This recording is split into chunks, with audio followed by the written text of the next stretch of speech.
Hey student, I am Komal Kaur from Reason Academy team. Today we will continue the same chapter that we were doing in our previous class, Nelson Mandela, Long Walk to Freedom. If you have not gone through my first video, please go and check out. And after that video, you will understand this video so well.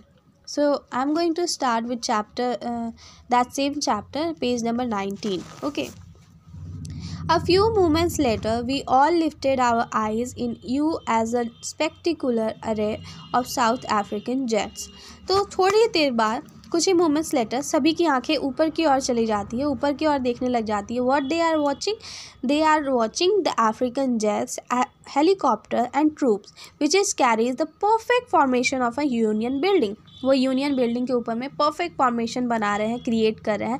तो सभी की आंखें ऊपर चली जाती है और वो देखने लग जाता है. It was not only a display of a pin point precision of a military force, but it was not only the performance of a military. ऐसा नहीं कि ये कैजुअल सा परफॉर्मेंस है मिलिट्री फोर्स दिखाने के लिए, नो, बट ये क्या है, this is the demonstration of a military loyalty to the democracy. ये क्या है, मिलिट्री के जो अपनी लॉयल्टी है वो डेमोक्रेसी की तरफ वो दिखा रही है कि that we will be loyal towards our democracy and democratic government and democratic form of government will always be loyal. ठीक है, to a new government that had been freely and fairly elected. That we all know that this government is elected freely and fairly. No foundation were there, everyone has their right and people were just electing their person who they want.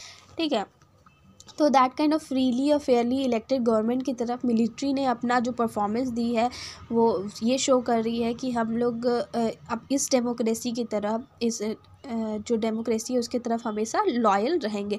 Only a moment before the highest general of the south African defence force and the police, their chest bedecked with the ribbons and the medals from the day gone by, saluted me and placed their loyalty. So what just happened, just moment later, कुछ general south Africa के general defence of police जो उनके chest जिनके जो chest थे वो पूरे अच्छे से रिबन से भरे थे, मेडल्स से खूब सारे. आपने देखा होगा मिलिट्री फोर्स वगैरह लोग को देखा होगा, तो उनके पास बहुत सारे मेडल्स जो रहते हैं और उनके जो ड्रेस होता है, जो उनका यूनिफॉर्म होता है, वो उसी में लगा हुआ रहता है, जो बहुत ही ज़्यादा खूबसूरत लगता है. They were just saluting whom to Nelson Mandela. But look at here, they are not saluting Nelson Mandela. At that point they are saluting the democratic form of government. They are saluting the thing that which is elected fairly and freely. Okay, so they are saluting them. तो they are saluting Nelson Mandela. ये ऐसा नहीं कि वो यहाँ पे proud show कर रहे हैं अपना, पर ये कर रहे हैं कि वो सल्यूट कर रहे हैं, अपनी लॉयल्टी शो कर रहे हैं. I was not unmindful of the fact that not so many years before they would not have salute but arrested me. तो ये बोल रहे हैं कि मैं इस बात से अनजान नहीं हूँ. अनमाइंडफुल मतलब अनजान. मैं इस बात से अनजान नहीं हूँ कि कुछ ही साल पहले, जब आपको पता है 30 long years he has spend into the jail, तो कुछ ही साल पहले ये जो लोग हैं, तो ज़रूरी नहीं यही वो लोग होंगे, तो ये जो लोग हैं कुछ लोगों ने तो उन्होंने अरेस्ट किया ही होगा. तो यहाँ पे वो एक बात कह रहे हैं, एक पॉइंट रख रहे हैं कि मैं इस बात से अनजान नहीं हूँ कि कुछ साल पहले, यही अगर कुछ साल पहले का वक्त होता तो ये मुझे आकर यहाँ सैल्यूट नहीं कर रहे होते, बल्कि ये मुझे अरेस्ट कर रहे होते. ऐसा हुआ नहीं है, मतलब किसी और ने किया था. तो लेकिन इनके बारे में वो क्या बोल रहे हैं कि ये आके मुझे सैल्यूट नहीं करते पर अरेस्ट करते. एक अपना पॉइंट रख रहे हैं, उनके साथ जो हुआ वो बता रहे हैं वो. Finally, the chevron of the Impala jets left a smoke trail on a black, red, green, blue and gold of a new South African flag. तो साउथ अफ्रीकन फ्लैग में कौन कौन से कलर है, black, red, green, blue, gold, ये सब south Africa का flag में ये सब कलर है. सेवरॉन मतलब क्या होता है, वी पैटर्न बनाना. तो जैसे जेट्स में आपने देखा होगा 26 जनवरी के दिन में ऊपर जो जेट्स होते हैं अलग अलग तरह के स्मोक निकालते हैं, उसी तरह का वो स्मोक निकाल कर अपने देश को रिप्रेजेंट कर रहे हैं. और सारा वो फ्लैग का कलर जो है वो दिख रहा है. ठीक है, जैसे हमारा क्या ट्री कलर है तो वो दिखता है ना, हमारा तिरंगा झंडा आसमान में, तो उसी तरह. The day was symbolized for me by the playing of our two nation anthem and the vision of the whites singing Nkosi Sikelel' Africa and the blacks singing Dice Team, the old anthem of the Republic. Although the day neither group knew the lyric of anthem, they one dispersed they would soon know the words by heart. तो उसके बाद जैसे ये flag hosting कब आता है, then after लोग national anthem गाने लगे। तो नेशनल एंथम में अभी डिवीज़न है, दो तरह का नेशनल एंथम है, एक वाइट का एक ब्लैक का जो पहले से था। तो जो वाइट्स है वो गा रहे हैं टिकोशी शिकाले ए अफ्रीका, और ब्लैक गा रहे हैं डाई स्ट्रीम। तो अभी लोग अपने अपने उसके डाई हार्ट नहीं हुए हैं, मतलब बाई हार्ट नहीं हुआ है, उन्हें याद नहीं हुआ है जो उनका न्यू नेशनल एंथम है। पर वो इस चीज़ को उम्मीद करते हैं कि लोग जो है ज़रूर से ज़रूर अब बहुत जल्द अपना जो न्यू नेशनल एंथम है उसे सीख जाएंगे और उसे बाय हार्ट कर लेंगे। वो अपना एक ओपिनियन देते हैं इस बात पे। One On the day of the inauguration, I was overwhelmed with the sense of a history in the first decade of the 20th century, a few years after bitter Anglo-Boer War. तो what just he is saying on the day of inauguration, just inauguration के day पे वो इस चीज़ से overwhelm है, sense of history से, sense मतलब उनका जो मन है वो भरा हुआ है किस चीज़ से, एक सेंस ऑफ हिस्ट्री, वो कुछ हिस्ट्री के बारे में सोच के उनका जो मन है वो भारी हुआ है। In the first decade of the 20th century, decade क्या होता है, 10 साल का एक वक्त होता है, ठीक है। In the first century of first few years, नहीं यहाँ क्या है, in the first decade of the 20th century, ठीक है। In the first decade of 20th century, 20th century कब से स्टार्ट हुआ, 1901 से समझ लो आपका 20th सेंचुरी स्टार्ट हो गया। तो 1 डिकेड मतलब 10 साल का वक्त, मतलब 1910 से समझ लो, ठीक है। तो of the 20th century few after, तो क्या शुरू हो गया था, एंग्लो बोर वार शुरू हो गया था, जो अफ्रीकन और ब्रिटिश के बीच में हुआ था, ठीक है। तो एंग्लो बोर वॉर जो है वो शुरू हो गया था।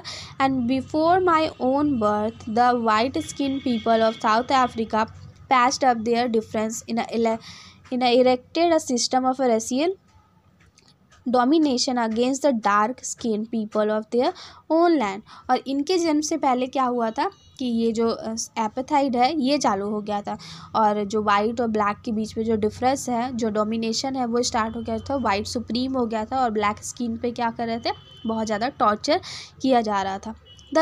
तो यही ये सब सोच के कि पहले वॉर आ गया, उसके बाद फिर इस तरह से ब्लैक और वाइट के बीच में जो डिफरेंस होने लगा, बहुत ज़्यादा जो अफ्रीका को दबाया गया, अफ्रीका को बर्बाद किया गया। तो ये सब चीज़ों की वजह से वो उनका वो जो हिस्ट्री के बारे में सोच के दुखी हो रहे हैं। Okay, the structure they created formed the basic of one of the harshest, most inhuman societies the world has ever known.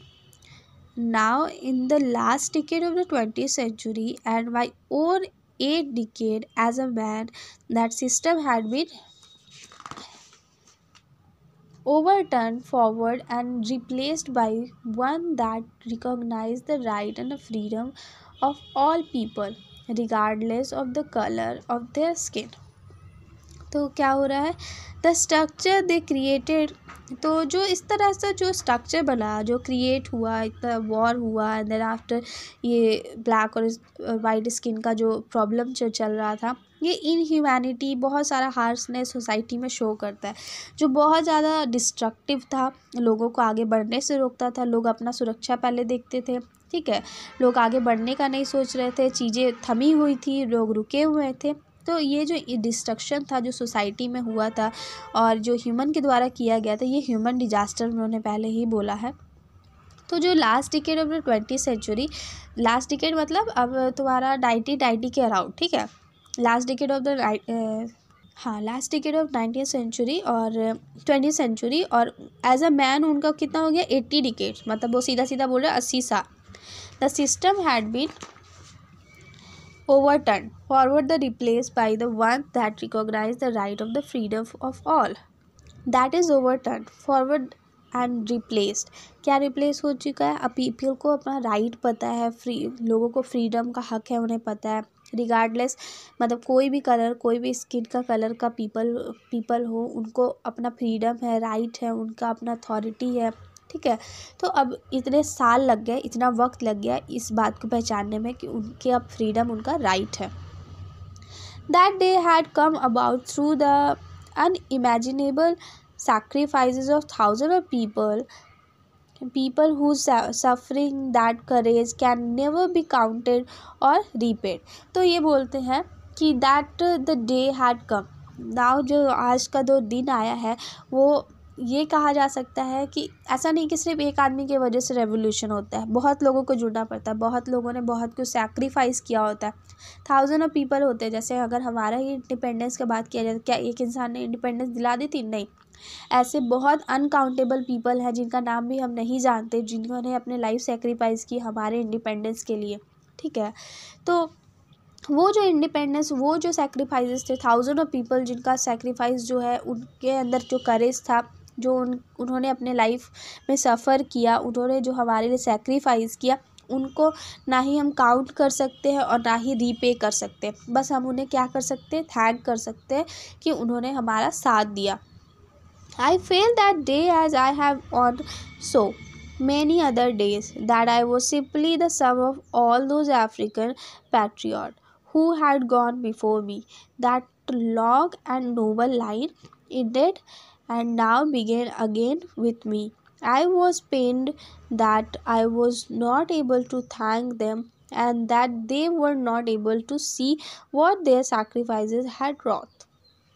क्या बोल रहे हैं ये बोल रहे हैं I fail that day that I have so many other days. तो वो सारे जो भी लोग हैं जिन्होंने सैक्रिफाइस किया, जो अफ्रीकन पैट्रियट उन्हें बोल सकते हैं, जिन्होंने सैक्रिफाइस किया, जो चले गए, जो वो देखने के लिए नहीं है जो आज वो आज़ादी मिली है, वो जो चीज़ वो करना चाहते थे, जिनके लिए उन्होंने अपना लाइफ को सैक्रिफाइस किया और सब तरह की चीज़ों को सहा उन्होंने, वो आज ये देखने के लिए नहीं है जो उनके साथ जो वो करने का सोच रहे थे, जो सैक्रिफाइस उन्होंने किया, ठीक है, जो ओल्ड पीपल थे जिन्होंने मेरा साथ दिया, वो आज यहाँ नहीं है। बस मैं ही अकेले यहाँ, मतलब ऐसा नहीं वो अकेले हैं, मतलब वो अपने आप को एड्रेस कर रहे हैं वहाँ कि मैं यहाँ पे हूँ उनको थैंक करने के लिए, लेकिन मैं उन्हें थैंक भी नहीं कर सकता क्योंकि उनका जो सैक्रिफाइस है इतना बड़ा है, इतना ज़्यादा है कि हम वो सोच भी नहीं सकते जो उन्होंने हमें दिया है। उन्होंने हमें आज़ादी दी है, हमें फ्रीडम दिया है, हमें राइट्स दिए हैं, तो वो उन्हें थैंक करना चाहते हैं, पर स्टिल उनके दिमाग में ये है कि उन्हें थैंक बोलना भी एक छोटा शब्द होगा।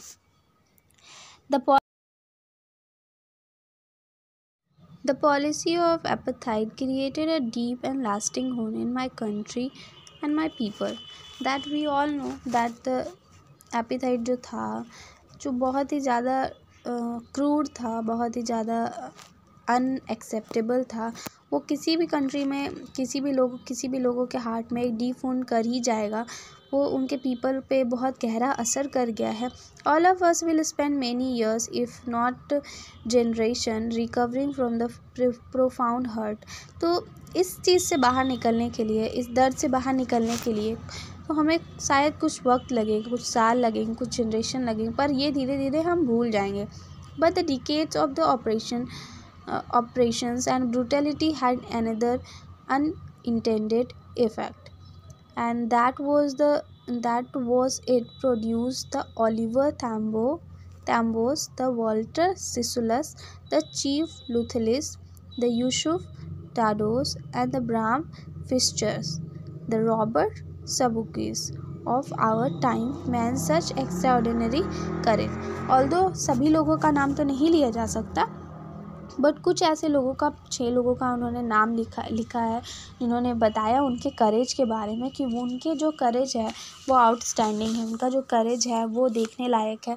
जो उन्होंने करेज अपना दिखाया, जो इन लोगों ने, वो मतलब कह नहीं सकते कि वो उन्होंने कितना ज़्यादा अफ्रीका के लिए जो सैक्रिफाइस है वो किया है। Courage, wisdom and generosity that their like may never be known again. Perhaps it requires such depth of operation to create such highlight of the character. तो उनका जो विस्डम है, जेनरसिटी है, वो दुनिया से सबसे अलग अगर बोला जाए तो था। मैंने कभी ऐसा नहीं देखा।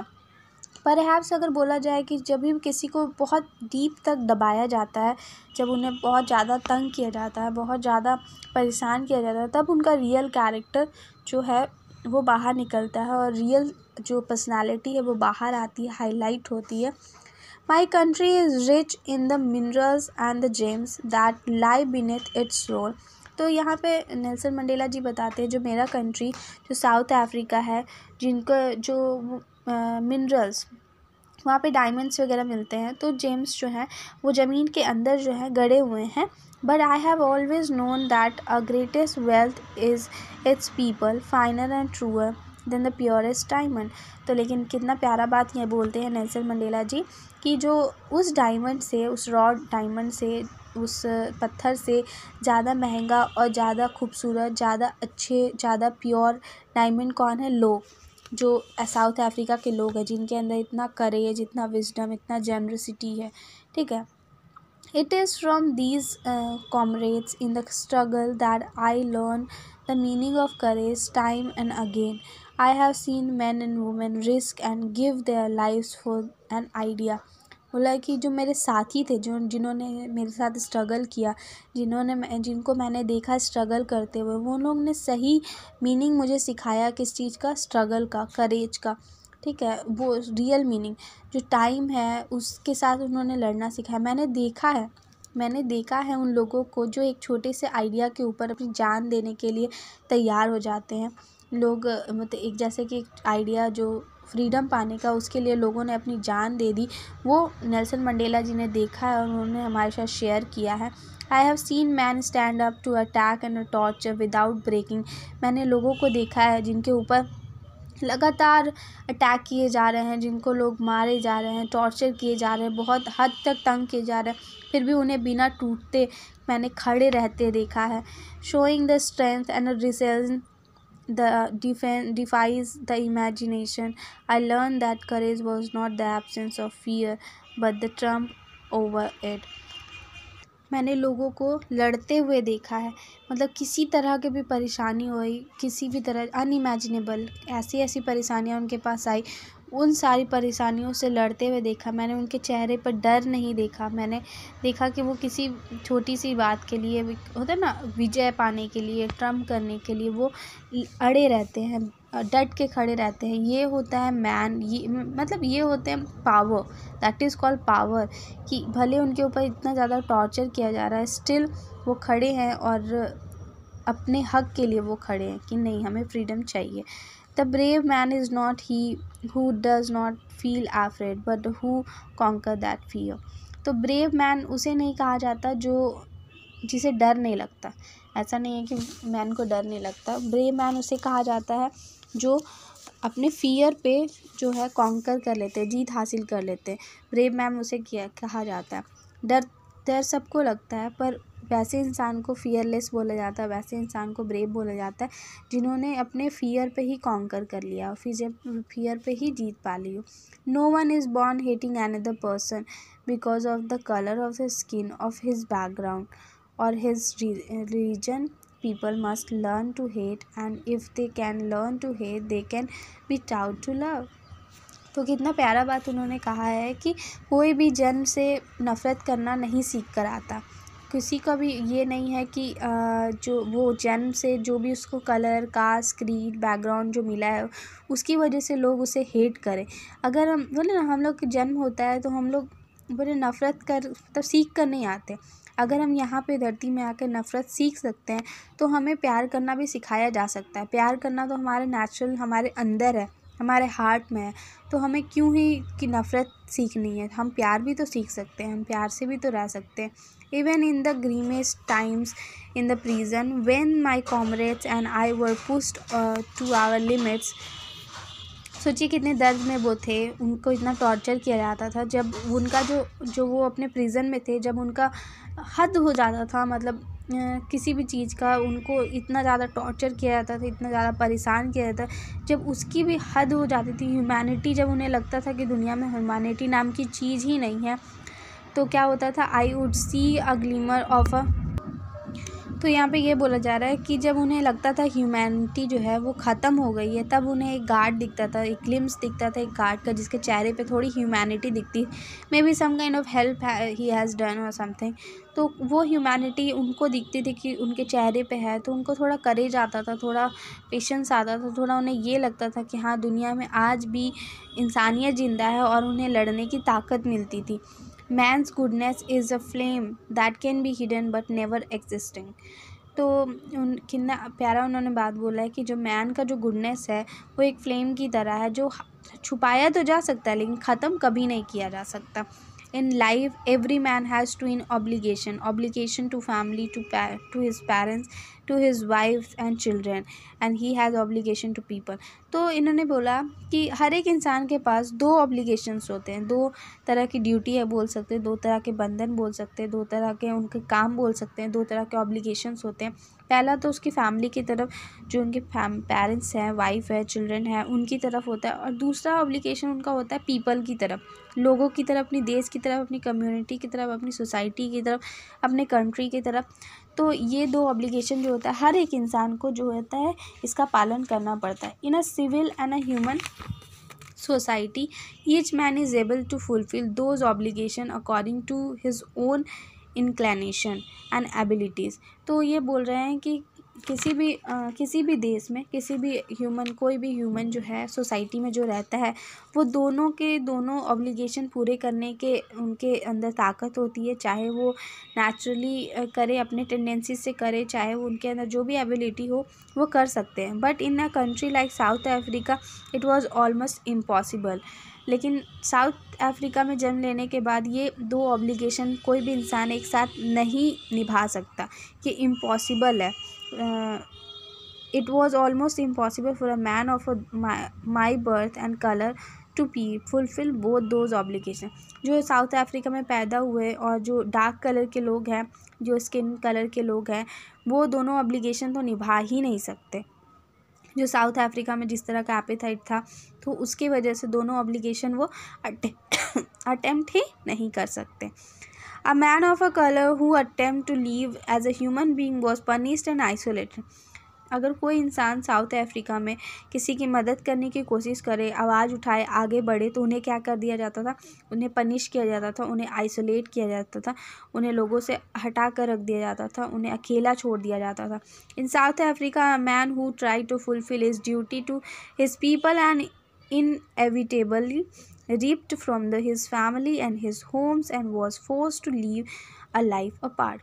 जो भी इंसान साउथ अफ्रीका के लोग अगर कोशिश करते थे कि वो अपने लोगों की मदद करे, आवाज़ उठाएं, कुछ पॉलिटिक में साथ दे या फिर कुछ ऐसा काम करे जो लोगों के लिए भलाई के लिए हो, तो उन्हें अपनी फैमिली से छीन लिया जाता था।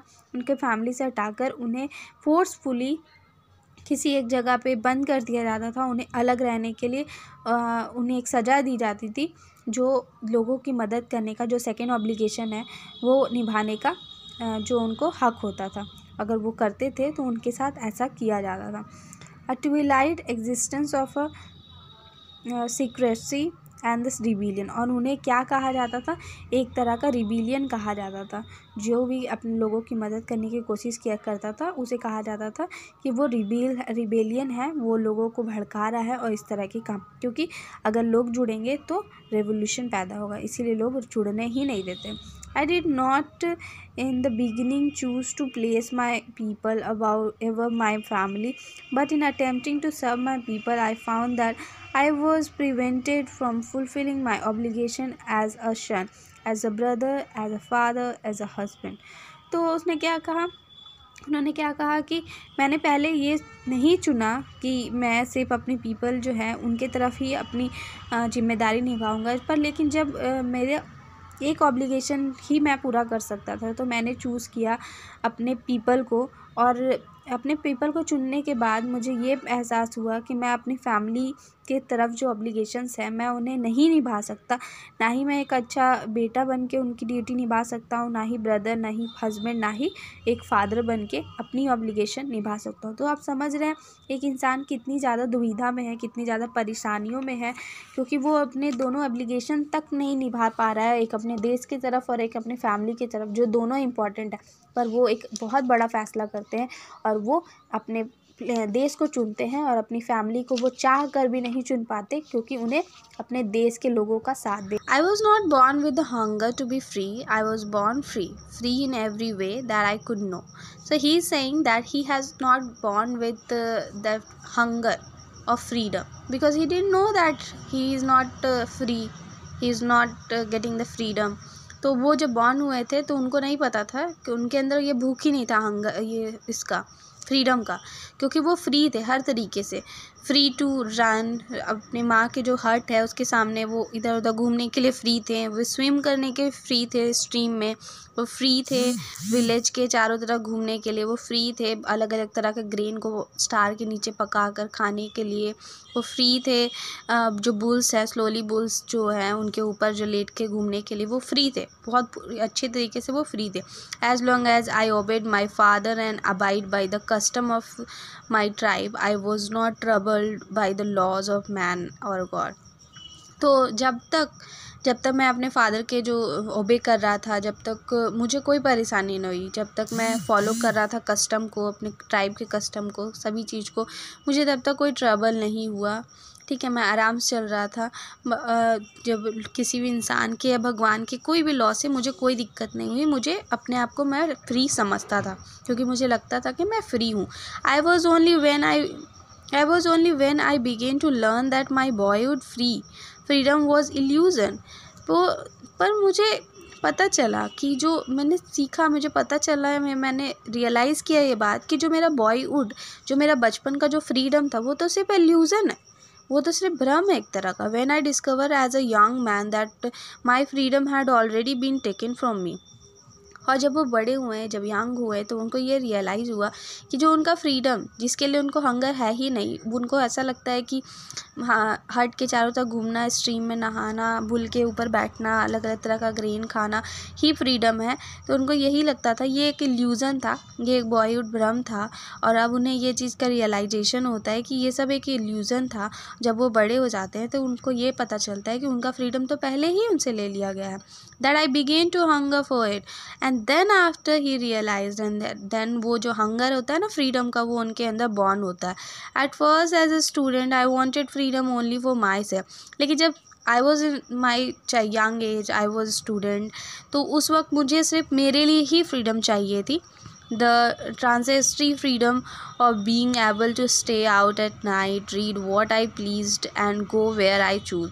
तो एज अ बच्चा, एज अ यंग बॉय, उन्हें क्या चाहिए था? फ्रीडम चाहिए था कि वो कहीं भी जा सके, रातों में घूम सके, या फिर जो उन्हें पढ़ना वो पढ़ सके, और जहाँ जाना हो वो जा सके। एज अ बॉयहुड उन्हें इतना तरह का फ्रीडम चाहिए था। Later, as a young man in Johannesburg, I yearned for the basic and honored freedom, achieving my potential of earning my keep। तो थोड़ा सा वो जब बड़े होते, यंग मैन बनते हैं, तो जोहान्सबर्ग में उन्हें यर्न होता है कि उन्हें ऑनरेबल फ्रीडम चाहिए। उन्हें जो अचीव किया है, उस अचीवमेंट के थ्रू वो जो अर्निंग करते हैं उसका फ्रीडम चाहिए।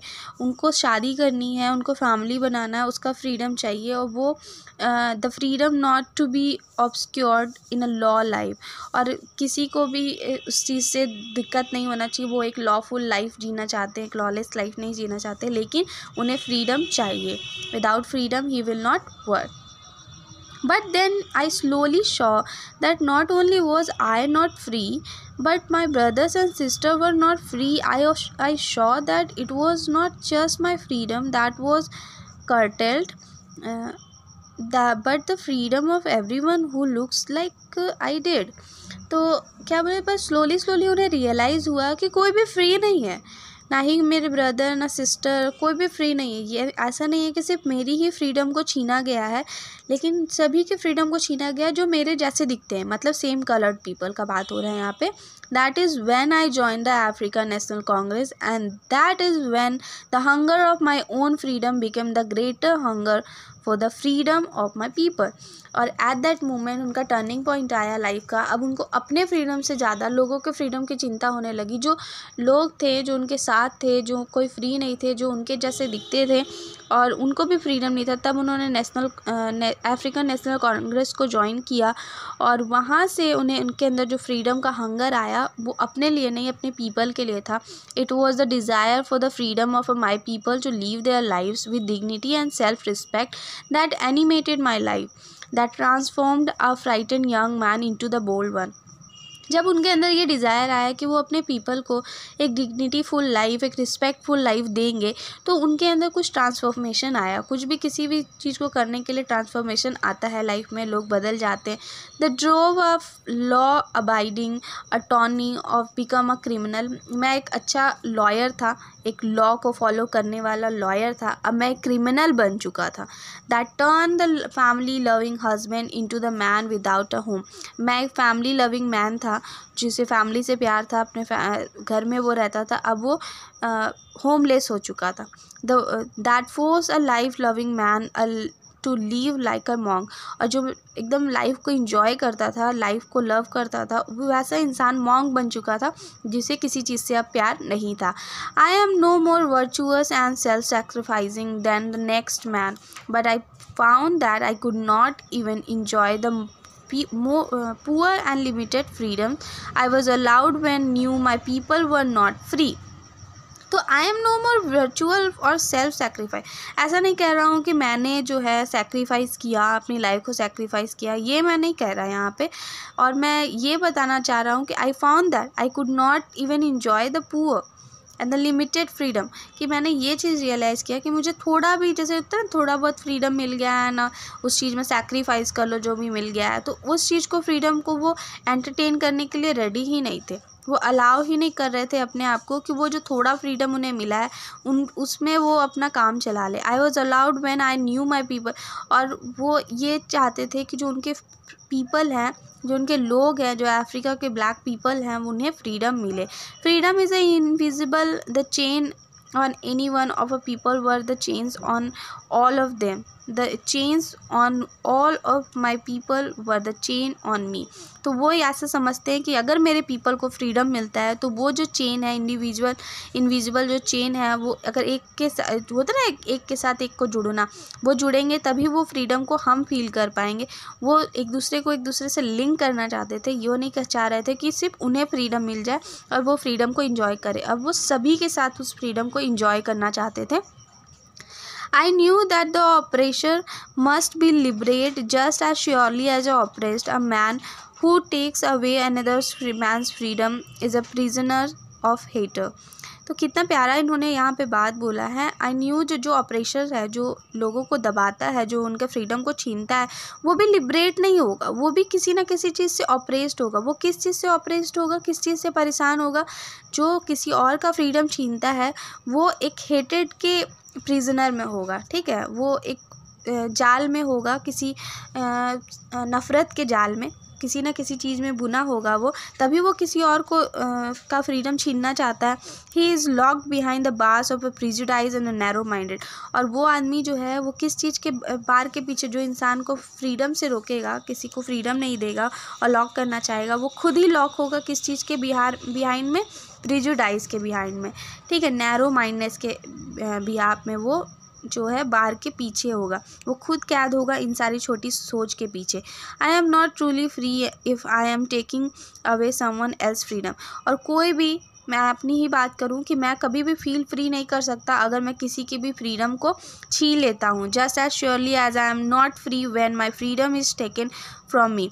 और मैं तब फ्री नहीं हूँ जब मेरे से मेरा फ्रीडम ले लिया गया, और वो इंसान भी फ्री नहीं है जिसने मेरा फ्रीडम ले लिया, क्योंकि उसने मुझे नफ़रत के जाल में बुना है, ठीक है। The oppressed and the oppressor alike are robbed of their humanity. जो ऑपरेस्ड है, जिसके ऊपर जिसे दबाया गया है, और जो दबा रहा है, दोनों क्या हैं, जो समझ लीजिए ह्यूमैनिटी को बर्बाद कर रहे हैं एक तरह से। एक जो अप्रेस हो रहा है उसका भी बुरा हो रहा है, और जो अप्रेस कर रहा है उसका भी बुरा हो रहा है। इसलिए ये सारी चीज़ें हमें नहीं करनी चाहिए, और हमें यूनिटी पे विश्वास रखना चाहिए, हमें इक्वालिटी पे विश्वास करना चाहिए। लिबर्टी, इक्वालिटी, फ्रेटर्निटी हमारा हक है, और इस चीज़ को हमें मानना चाहिए। I know this is very long chapter, but still we have done it, and I hope you like it. Thank you.